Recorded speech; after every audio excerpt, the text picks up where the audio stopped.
grassroots groups who receive no government funding. The Natural Women's Council, which I founded 1 year ago, the Irish Education Alliance, Lawyers for Justice Ireland, and Parents' Rights Alliance. We run collaborative campaigns because we know that the whole is greater than the sum of its parts. In these 4 groups, we have expertise to launch effective campaigns that give all of you the tools to support the public, who are the ones who drive our campaigns forward. So what have we done so far? The first campaign we launched back on January 26th in this same place at this same time was the library campaign. Following the discovery of highly sexually explicit books that we found in the children's section of the library, we launched a library campaign to peacefully serve library staff with a notice of liability. Libraries have failed to safeguard our children, and the sexually explicit material and the content in those books is being blatantly ignored by the Garda, Children's Ombudsman, politicians, TUSLA, and everyone else that we've involved. So we also launched a curriculum campaign. We developed 2 letters for parents. One is a letter to the School Board of Management, and the second is a letter to opt your child out if indeed it makes it into schools. It is very important to note that there are several opt-out letters going around the country, but the letter that the Lawyers for Justice Ireland drafted for us specifies the topics that you do not want your child to be educated on. This is so critical as the gender ideology is weaved into many aspects of the curriculum, not just RSE and SPHE, which is by design. Do we have any more volume? Can everyone hear me okay? Yay! And what I will say is we are here for children's rights, and children's rights are human rights. The library letter and the 2 curriculum letters can be found on IrishEducationAlliance.com.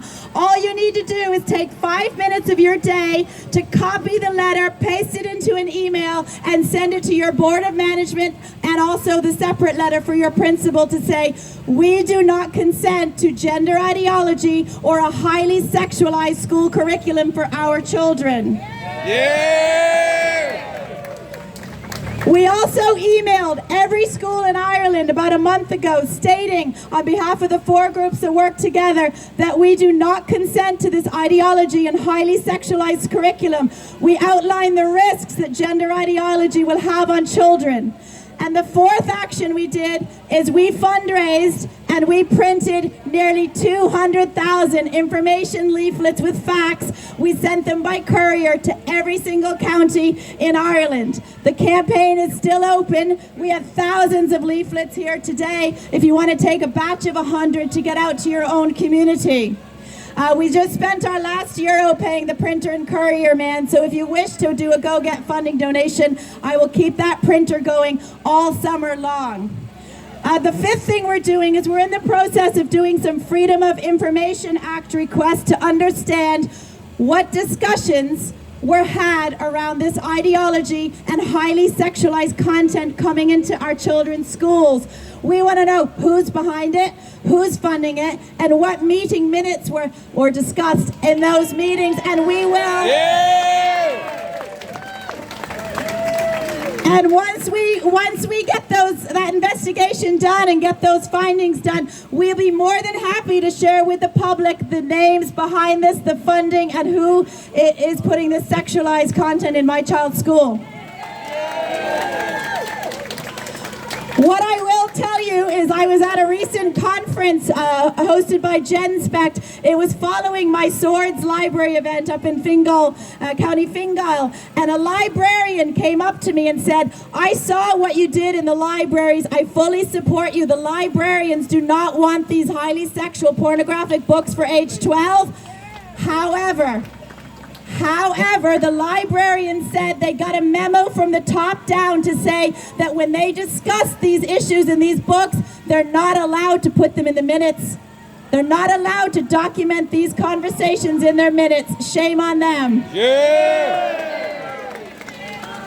Shame on them! Shame on them! Shame on them! Shame on them! Shame on them is right. So why are we here today? What is the purpose of the event? The purpose of the event, and regardless of what side you're on, whether you're standing with us for the children, standing over there or there, I want to convey the purpose of the event, and you might just take a moment to listen to see that we stand here with love. We don't stand here with hate. This is not against any community. This is against what's coming in front of our young children. So, yeah, well said.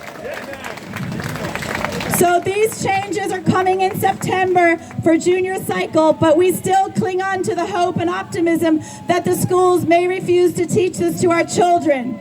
Gender dysphoria is listed as a psychiatric condition in the Diagnostic and Statistical Manual issued by the Psychiatric Association. I agree that a very small minority may suffer from this psychiatric condition. I agree that boys and girls suffering from gender dysphoria must get one-to-one support from experts and their parents. Yeah, here. Real care. But what we do not consent to is teaching all children, as stated in the new SPHE textbook, that I quote, you can be a boy, girl, neither or both. Let me just repeat that. Your age 12 children are going to be taught in September on the little page with the genderbread person that they can be a boy, girl, neither or both, irrespective of the sex they were assigned at birth. So teaching children that they can choose a new gender, teaching children that they may be in the wrong body, which is gender dysphoria, is pushing a psychiatric condition onto children. Yeah, here. Yeah. Why would anybody want to push a psychiatric condition on our young children? Why?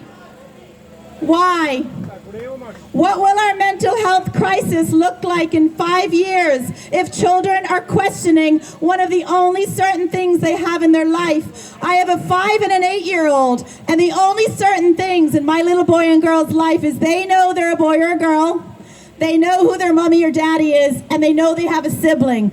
Everything else in a young child's life is so uncertain. Why would we pull the carpet under that child's feet and make them question whether they're born in the wrong body? Nature makes no mistakes. Nature makes no mistakes. I would never confirm to my children they're born in the wrong body. No one is born perfect. But if my child came up to me when she's a young teenager watching TikTok and said, "Mommy, I think I'm fat and I don't want to eat," do you think I as a parent would say, "Oh, you're absolutely right, you're not fat, don't eat, and we'll get you that gastric bypass surgery"? Would I do that to a child? No. Then why would I confirm they're in the wrong body and pump them full of irreversible puberty blockers, cross-sex hormones, and remove their breast tissue or penis? Why? Why would I do that as a responsible parent? Here. So what will you hear today? You'll be glad to hear that you won't hear me talking the whole time. I have a panel of expert speakers here today. I'm going to tell you who's speaking so you can be sure to stay for the full hour. We have people all around the country who are experts in their field here with us today. A primary school teacher will be educating us on the details of the new curriculum. An entrepreneur with a wide political knowledge will talk about the war we are in and the NGO's influence on our children's education. A psychiatric nurse will speak about the mental health impact on children and share voices from a couple of students. A doctor is here today to discuss the risks of transgender ideology on children, both from a physical and a mental health perspective. And a lawyer will advise us on the school's obligation to safeguard children and the legal rights we have as parents. And a documentary film producer is here today to talk about the failure on our media in relation to their biased reporting of child protection issues. But most importantly, you will leave with solutions that will empower you. You are not helpless.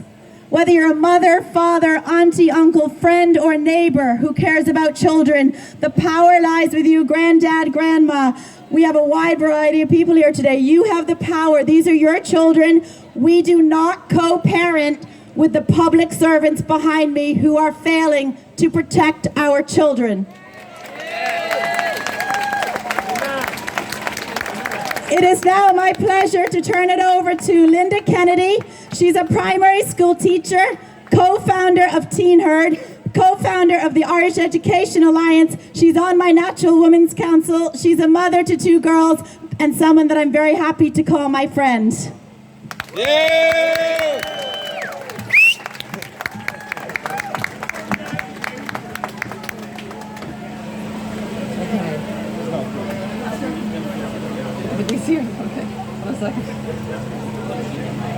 Yeah, the thing is in the way, isn't it? It is well for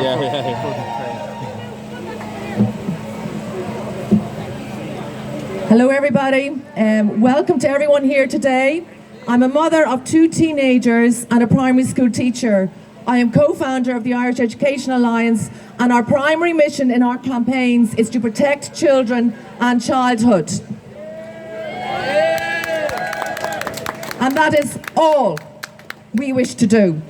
The updated SPHE curriculum that includes lessons on gender ideology and pornography is due to start this September for the junior cycle, for the senior cycle in September 25, and then primary schools in September 26. Gender identity, that gender is boy, girl, neither or both, is already being taught to 6th classes as part of the Busy Bodies programme from the HSC. If the department get their way, gender identity ideology will be taught to junior infants.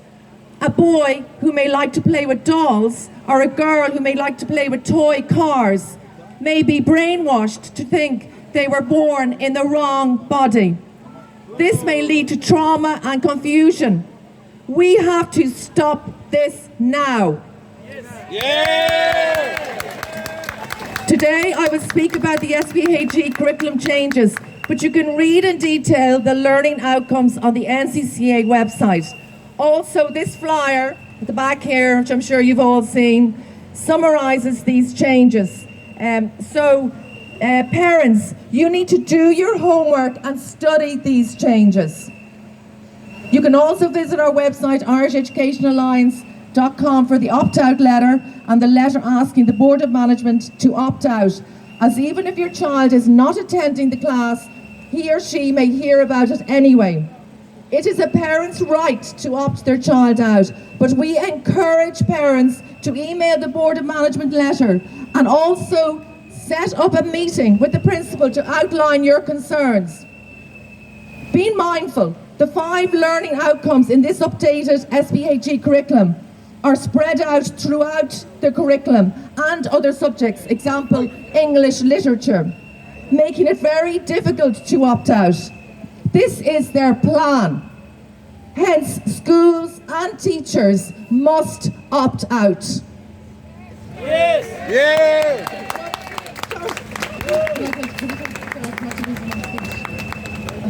Sorry, I've lost my speech. Okay. I need somebody to you up here, Andrew. Yeah, because they're blown away. Just put your hand there. Long, windy day. Okay, just put your hand there. Maybe just turn it when I get to the next. Okay, thank you. Okay. So, the following is from an SPHE teacher and coordinator who cannot be with us here today. The new SPHE curriculum was signed off in May 2023, and the NCCA are the body responsible for drafting this. Teachers must now decide whether they are going to teach these learning outcomes, as they raise many moral and ethical questions for them. Firstly, let's look at learning outcome 1.4. Teaching gender identity is defined by the NCCA as a person's felt internal and individual experience of gender, which may or may not correspond with the sex registered at birth. This is a belief system, an ideology, and is categorically false.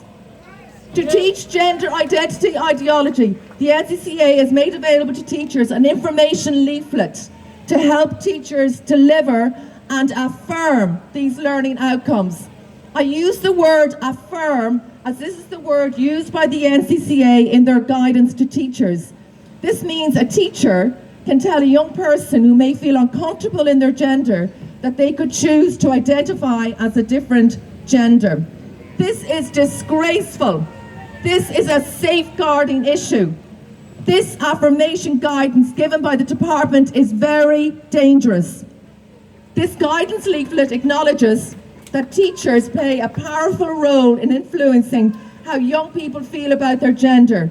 It tells teachers to give, and I quote, young people the opportunity and space to develop in unique identities in environments of support and affirmation. What is going on here? How is this helping young people to understand themselves? Gender identity is also in Learning Outcomes 3.6. The NCCA want teachers to, and I quote again, inform teachers that there are different ways of experiencing and expressing our gender. And it is important to keep in mind that one's gender can change over time.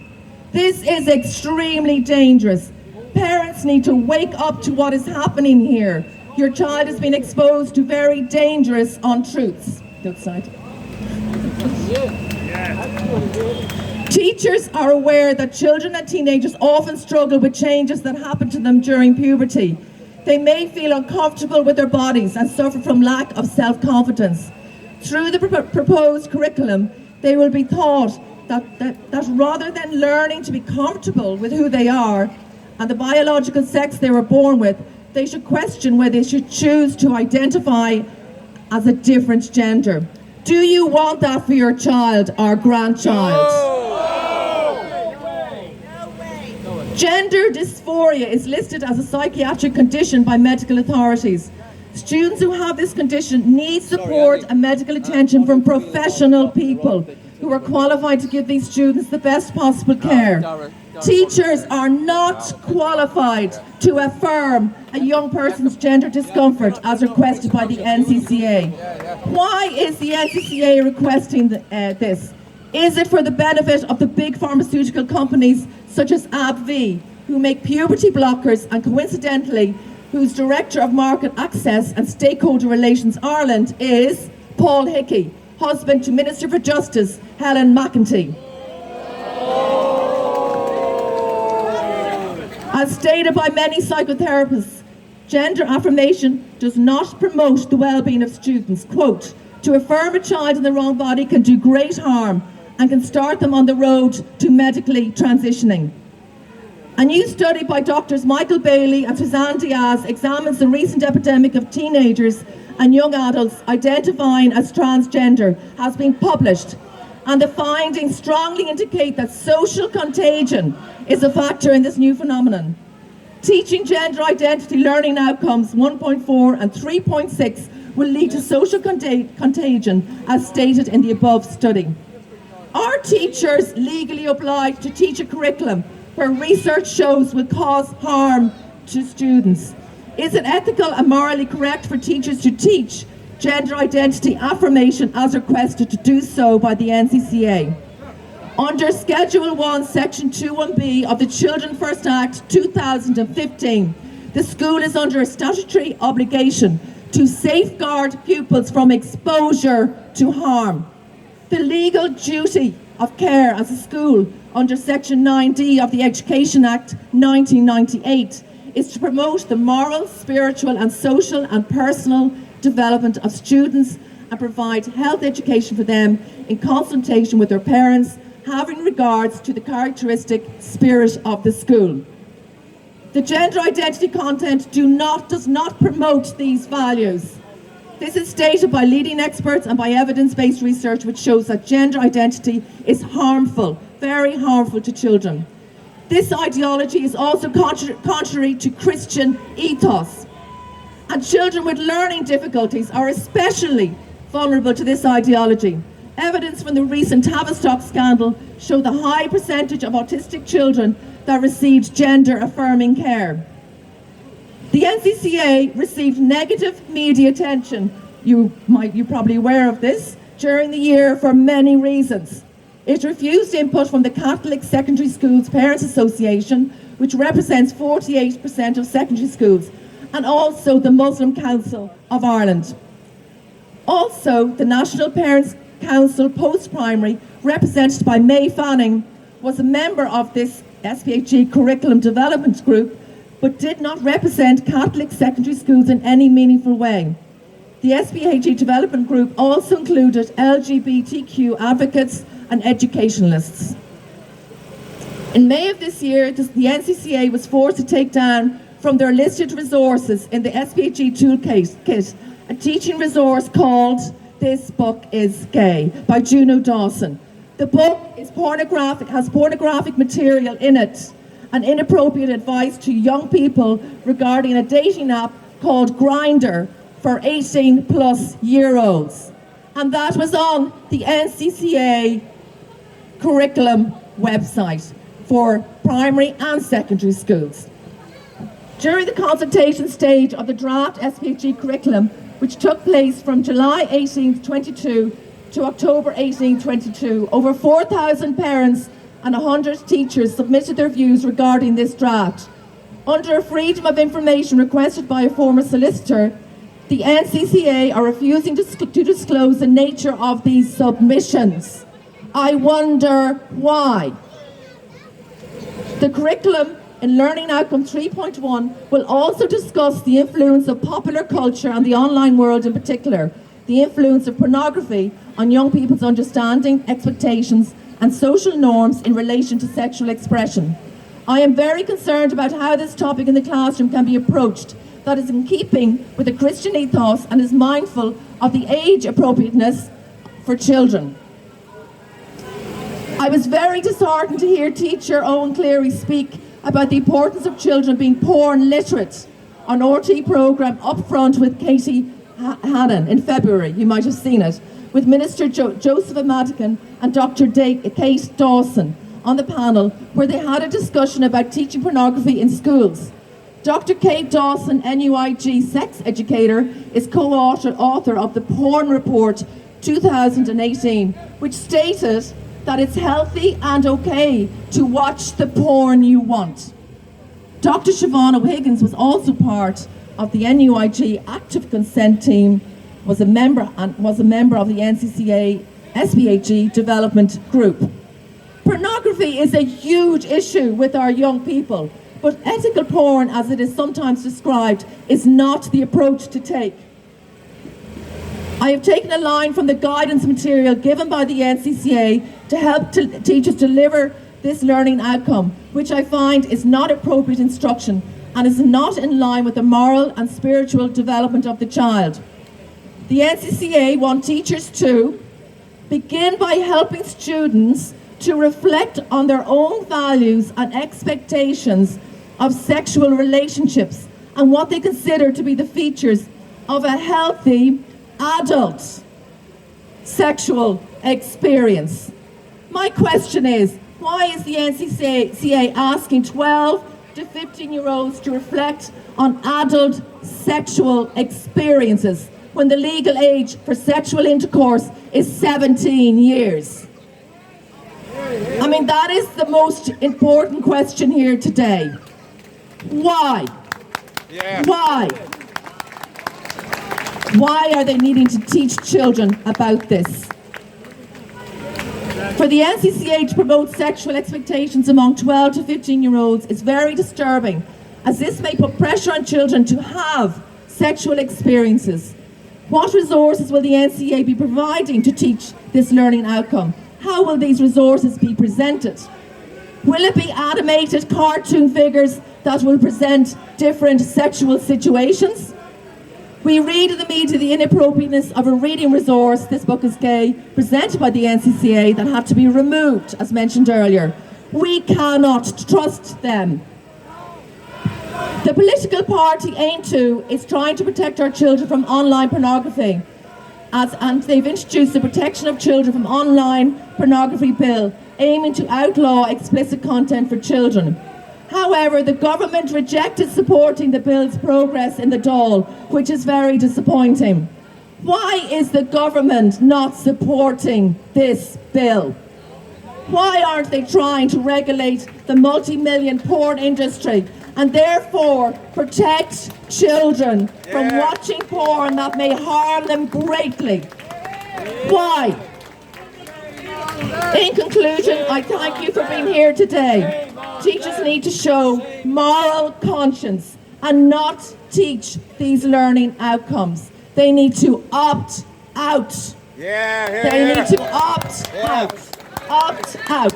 Opt out. Opt out. Opt out. Opt out. Opt out.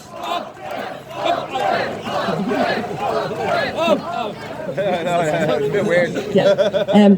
Okay, I'm really sorry for going on so long, but I'm actually representing two teachers today who couldn't be here with us. The second teacher, you might know him, is Barad Roshta. He's speaking from the aspect of being a primary school teacher.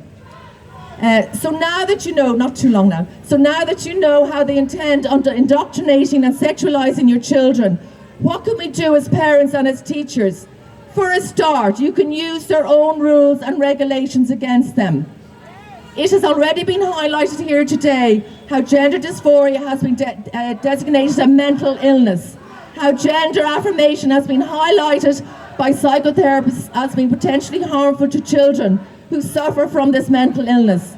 Therefore, it is incumbent upon us as parents and teachers to inform schools that they are in breach of Article 3, Section 1 of the United Nations Convention on the Rights of the Child, which states that in all actions concerning children, the best interest of the child will be a primary consideration. It is up to you to inform your child's school about this. Don't assume that someone is going to do it for you. You have also heard today that how the NCCA has refused to reveal the content of submissions from concerned parents and religious groups, and how they were excluded from consultations in the first instance, with precedence of input being given to NGOs. Therefore, again, it is your job as a parent and or a teacher to inform the school that they are in breach of Section 9D of the Education Act of 1998, which states what I stated previously. I won't say it again. Furthermore, they are in breach of Section 30, subsection 2E, which states that the minister should not require any student to attend instruction in any subject which is contrary to the conscience of the parent of the student. This is a child protection issue. It has always been a child protection issue, and it will always be a child protection issue. Until ideologies protect childhood, protect childhood, protect childhood, protect childhood, protect childhood, protect childhood, protect childhood, protect childhood, childhood,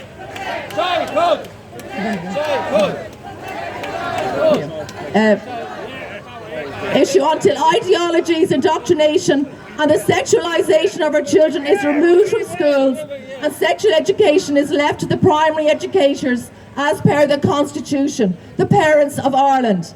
The Children First Act was enacted for that very reason, to protect children. Use it. Again, don't assume that someone is going to do it for you. Which brings me to teachers. As all teachers know, they are statutorily mandated to report abuse or suspected abuse of a child. Exposure to these ideologies and pornography are clearly stated examples of abuse in the Children's First Act. For example, showing sexually explicit material to children. And the other topic here, of course, is the libraries, which not coincidentally has happened alongside this curriculum coming into schools. The sexually explicit and pornographic books in the libraries, that is no accident. As a teacher, are you going to sit back quietly and live in fear of speaking out? Are you going to renege on your obligation as a teacher to report this abuse? Will you fall into line so that you don't stand out from the rest of the herd? Ireland has a history of letting its children down badly. Are you as a teacher going to continue this trend by living in fear? Or will you be courageous and speak up for the children under your care? Yeah! Teachers, it is time to act now. There is no reason to be fearful. Step into your sovereignty. You were born sovereign. You and you alone are the author, or the authority. Use your constitution to remind schools, board of managements and the Department of Education of your authority as the parent and individual. Use whatever constitution you wish, the 1919 or the 1937. Remind them that under the 1919 sovereign constitution, that all authority in Ireland and all powers of government are derived solely under God from the people of Ireland.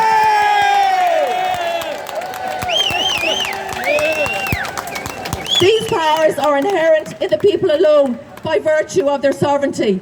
Nothing will change until enough people withdraw their consent, and that is all they have, our consent. Their imagined authority hangs by a thread. That thread is our consent. In the meantime, you can step into your sovereignty, step into your power, and protect your children. Protect childhood. Protect childhood. Protect childhood. Protect childhood. Protect childhood. Protect childhood. Thank you everybody for listening today. I wish you well.